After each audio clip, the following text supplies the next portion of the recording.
Assalamualaikum warahmatullahi wabarakatuh. Selamat sore kepada Bapak dosen dan teman-teman saya yang terhormat. Hari ini saya sebagai moderator dan rekan-rekan saya ada Tiffany Natasha sebagai presentasi pertama, lalu Indra Bakti sebagai presentasi kedua, serta Dani Ramadan sebagai presentasi ketiga.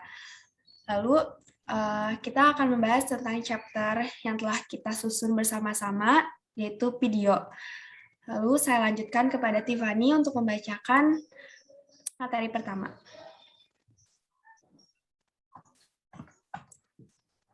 Baik, terima kasih kepada moderator atas waktunya.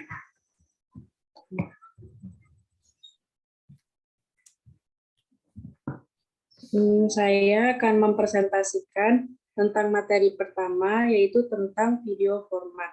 Sebelumnya, izinkan saya menyebutkan daftar-daftar yang akan kami sampaikan pada presentasi ini. Yang pertama ada video format, yang kedua special attribute videos, yang ketiga advantage, terus yang keempat limitation, yang kelima integration, lalu yang keenamnya ada selection, producing video, utilizing video, terus yang ada tambahan nih, dua lagi, itu tentang require learner practitioner atau tentang cara menyampaikan materi, dan evaluate and revise atau evaluasi dan revisi.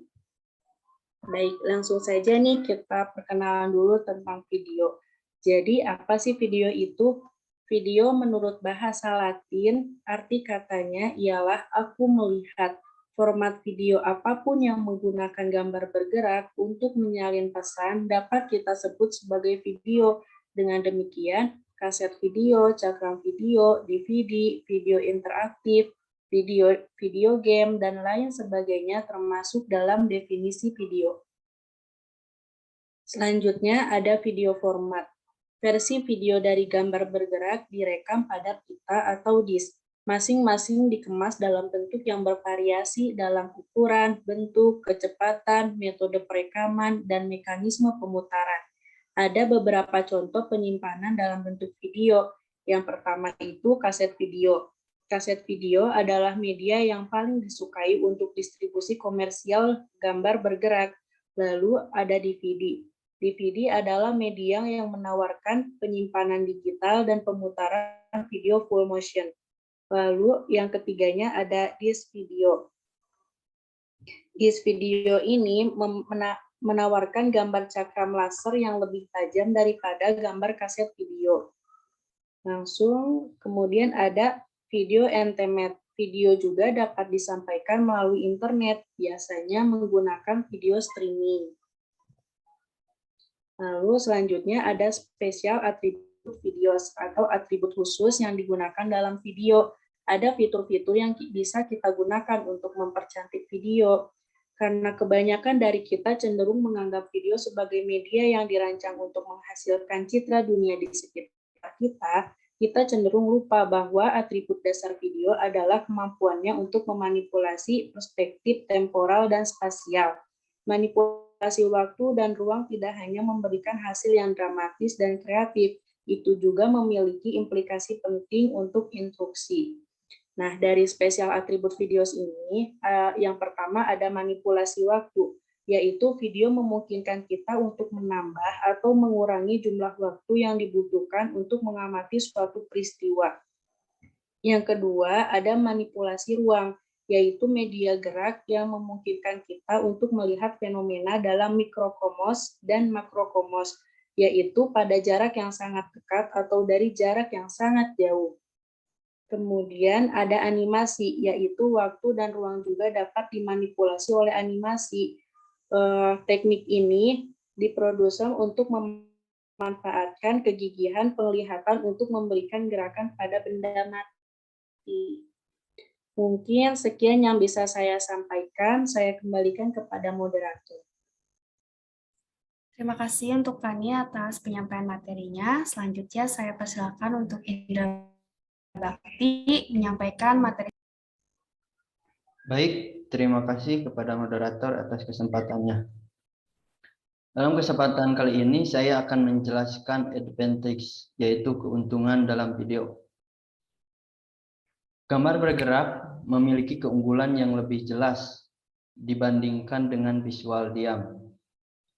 Karena secara umum gambar bergerak dalam menggambarkan konsep, di mana gerakan sangat penting untuk dipahami dan dikuasai. Dalam proses belajar, di mana seorang pendidik mempresentasikan suatu materi dengan gambar bergerak, akan lebih mudah untuk dipahami dan dimengerti oleh peserta didik. Dan siswa lebih mudah mempraktekkan dan mengerjakan sesuai dengan apa yang telah dilihatnya. Berikut ini adalah beberapa macam keuntungan dalam video. Yang ke-1, proses. Di dalam proses, seperti langkah-langkah perakitan atau eksperimen sains, di mana gerakan yang berurutan sangat penting untuk ditampilkan. Karena dalam proses belajar memerlukan penjelasan yang berurutan untuk dapat dimengerti oleh siswa. Video adalah salah satu media yang dapat menjadi solusi untuk para pendidik dalam menyampaikan dan menjelaskan suatu materi yang berurutan agar lebih efektif dalam proses belajar dan tersampaikan dengan baik. Yang selanjutnya, pengamatan bebas risiko. Video memungkinkan peserta didik untuk mengamati fenomena yang mungkin berbahaya untuk dilihat secara langsung. Misalnya, seperti gerhana matahari, letusan gunung berapi, tsunami, atau peperangan. Mengamati suatu kejadian tidak harus datang ke tempat kejadian, yaitu dengan menggunakan video, seorang pendidik bisa memaparkan, menjelaskan materi tanpa mengurangi resiko dalam mengamati suatu fenomena tersebut. Yang selanjutnya, dramatisasi. Dalam dramatisasi video dapat menghidupkan peristiwa dan kepribadian yang bersejarah. Dramatisasi memungkinkan siswa untuk mengamati dan menganalisis interaksi manusia.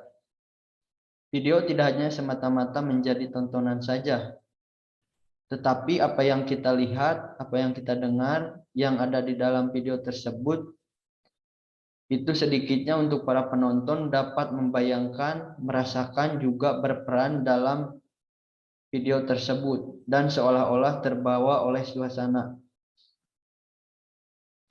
Yang selanjutnya, pembelajaran keterampilan atau psikomotorik. Penelitian menunjukkan bahwa penguasaan keterampilan fisik memerlukan pengamatan dan latihan berulang. Melalui video, siswa dapat melihat pertunjukan berulang kali untuk meniru apa yang telah dijelaskan dan ditayangkan pada video tersebut.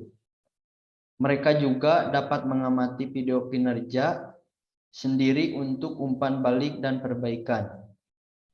Selanjutnya, pembelajaran afektif. Video juga yaitu sebagai pembelajaran afektif karena potensi besar untuk dampak emosional.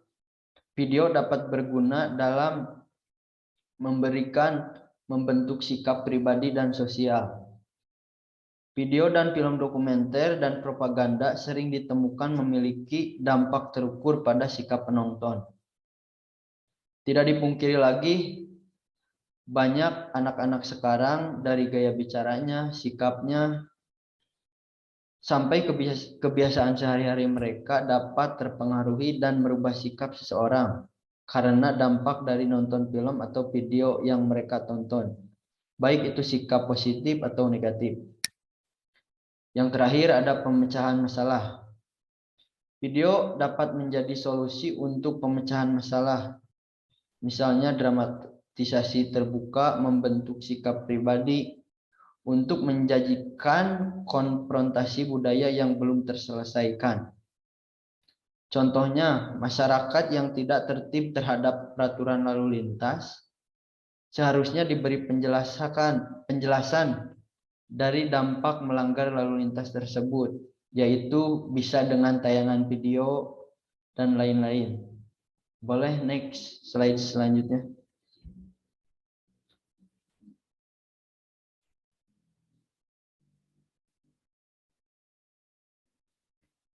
Limitation atau batasan. Yang ke-1 ada kecepatan tetap. Meskipun video dapat dihentikan untuk diskusi, namun biasanya tidak dilakukan dalam pertunjukan kelompok. Karena program yang berjalan dengan kecepatan tetap memungkinkan menjadi kendala bagi sebagian penonton. Sehingga beberapa penonton mungkin tertinggal sementara dan yang lain menunggu dengan tidak sabar untuk poin yang berikutnya. Yang selanjutnya masih fenomena. Meskipun video bermanfaat untuk konsep yang melibatkan gerak, mungkin tidak cocok untuk topik lain, di mana studi rinci tentang visual tunggal terlibat. Contohnya tentang peta, diagram, perkabelan, atau bagan organisasi. Yang selanjutnya abstrak. Video buruk dalam menyajikan informasi abstrak dan non-visual. Video yang disukai untuk kata-kata saja adalah teks filsafat dan matematika. Dengan demikian, filsafat dan matematika tidak cocok untuk video, kecuali konsep spesifik yang dibahas.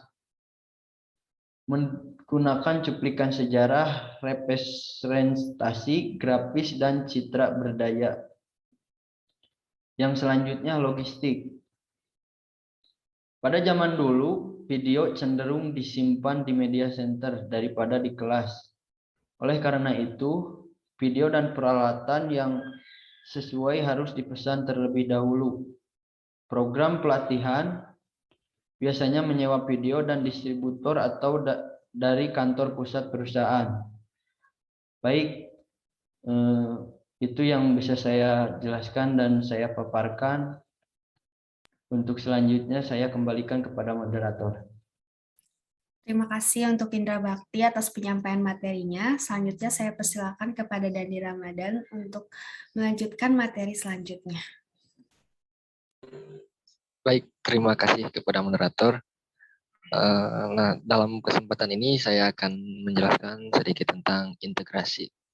Seperti yang sudah kalian dengar, apa yang teman-teman saya katakan dan menjelaskan, dalam integrasi semua ini berarti bahwa video dapat dengan mudah digunakan ke dalam berbagai metode pedagogis. Dimungkinkan untuk mengubah urutan gerakan, memprogramkan sebelumnya urutan itu dan mengoperasikan peralatan video dengan remote control, VCR, dan perangkat TV mudah digunakan. Kebanyakan orang telah belajar untuk menggunakan VCR. Nah, kali ini ke aplikasi pendidikan, yang mana di dalamnya ada yang pertama kemampuan kognitif. Dalam domain kognitif, pembelajaran dapat mengamati rekreasi dramatis dari peristiwa sejarah dan rekaman aktual dari peristiwa yang lebih baru. Warna, suara, dan gerak membuat kepribadian menjadi hidup. Nah, untuk selanjutnya ada demonstrasi. Video sangat bagus untuk menunjukkan caranya hal-hal bekerja. Misalnya, ada video pendidikan pendek berjudul Colonel Cooper. Dibuat di Colonial Williamsburg, itu menunjukkan bagaimana seseorang pengrajin abad ke-18 membuat tong, ya. Jadi lebih ke ya tutorial dan demonstrasi keterampilan motorik dapat lebih mudah dilihat melalui media ya, daripada dalam kehidupan nyata. Jika Anda mengajarkan proses langkah demi langkah, Anda dapat menunjukkannya secara real time, dipercepat untuk memberikan gambaran umum atau diperlambat untuk menunjukkan detail spesifiknya. Nah, untuk selanjutnya itu ada kunjungan lapangan virtual. Nah, dia membawa di tempat mereka mungkin tidak bisa pergi sebaliknya Anda dapat membawa siswa Anda ke hutan atau Amazon ya, yang mana kita akan mengambil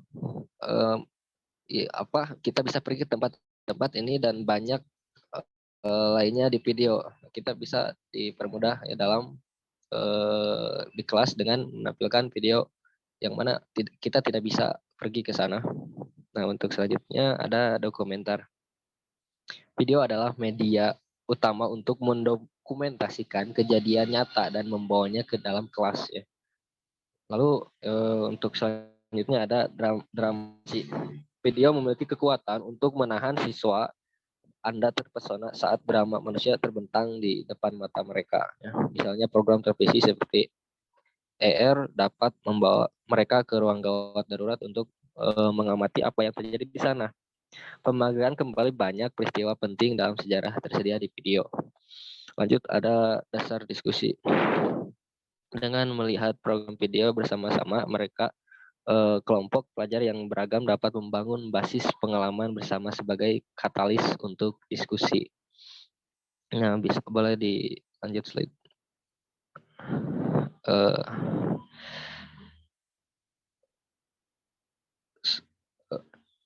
Nah, untuk selanjutnya itu ada selecting video, itu menemukan bahan.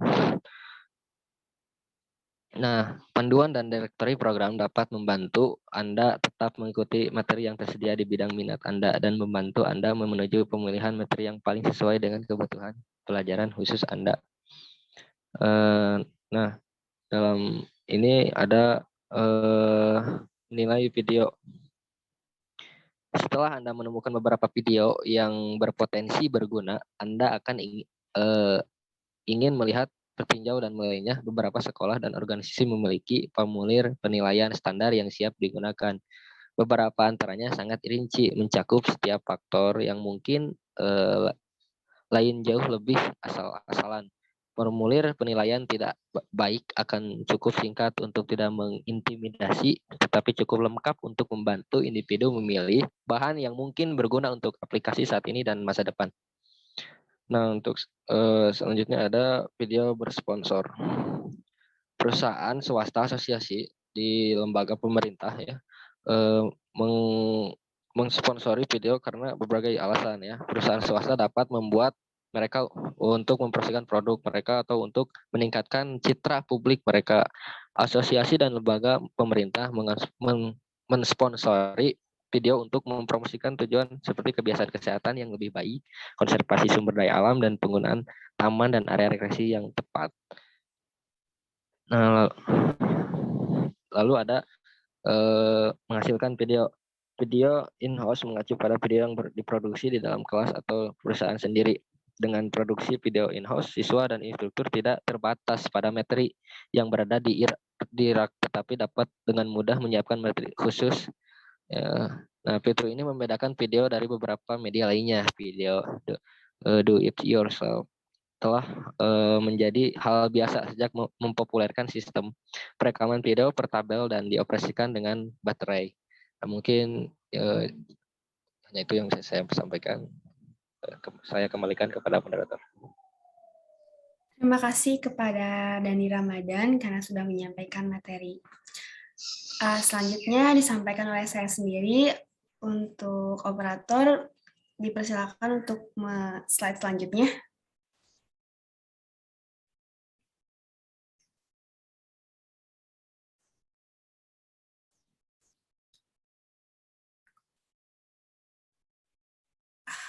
Oke, di sini ada producing video. Video in-house mengacu pada video yang dibuat di dalam kelas ataupun industri sendiri. Dengan menciptakan video in-house, siswa serta instruktur tidak terbatas pada modul yang ada di rak, namun bisa dengan gampang mempersiapkan modul spesial. Fitur ini membedakan video dari sebagian media yang lainnya. Video do-it-yourself sudah jadi perihal biasa semenjak mempopulerkan sistem perekaman video portable yang dioperasikan dengan baterai. Slide selanjutnya.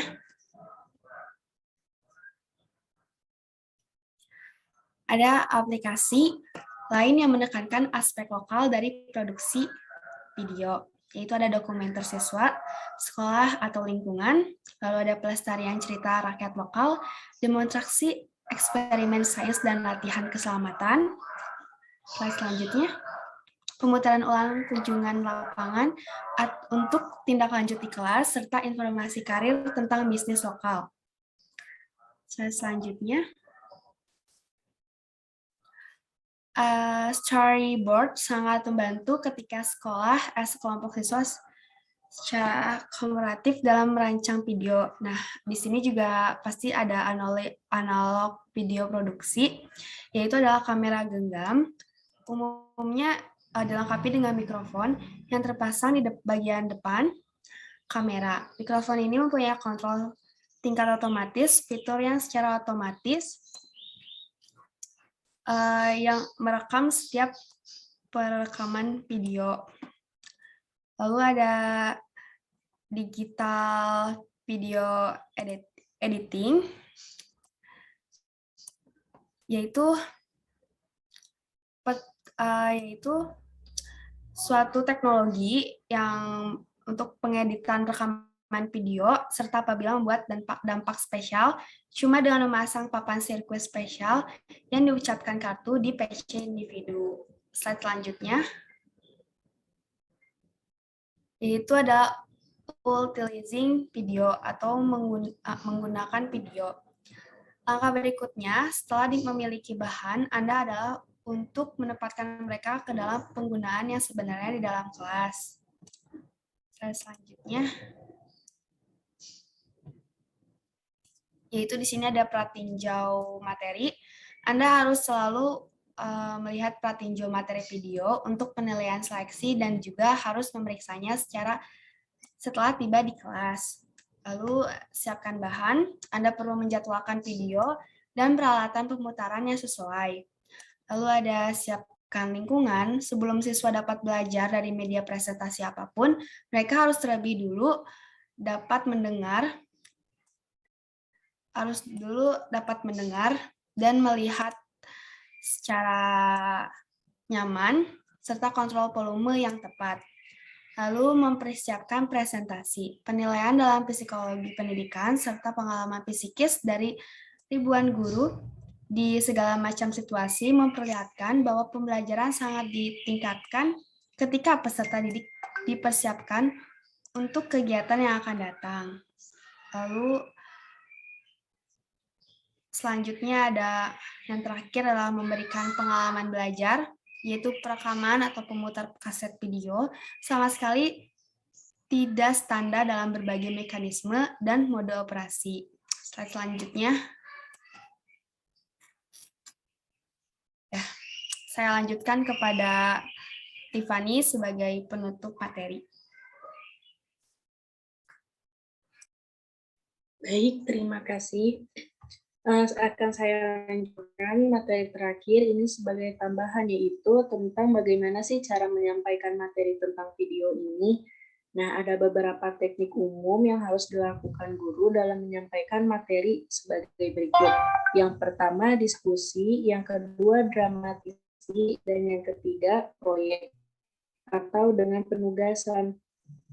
Lalu setelah kita menyampaikan materinya, kita bisa melakukan evaluasi revisi. Evaluasi dapat dilakukan dengan cara sebagai berikut. Yang pertama, mengamati kinerja selama kegiatan tindak berlanjut. Yang kedua, proyek individu atau penugasan masing-masing personal. Yang ketiga, pengujian yang informal dengan cara yang pertama, tes yang diikuti dengan umpan balik dari jawaban yang benar. Dan yang kedua, tes objektif. Sekian yang bisa kami sampaikan. Saya kembalikan kepada moderator. Baik, terima kasih kepada rekan-rekan sudah menyampaikan materi secara rinci dan baik. Maka dengan itu, sekian dari kami. Terima kasih kepada teman-teman serta Bapak dosen sudah memperhatikan kami atau kesalahan kata. Dan dari kami, Assalamualaikum warahmatullahi wabarakatuh.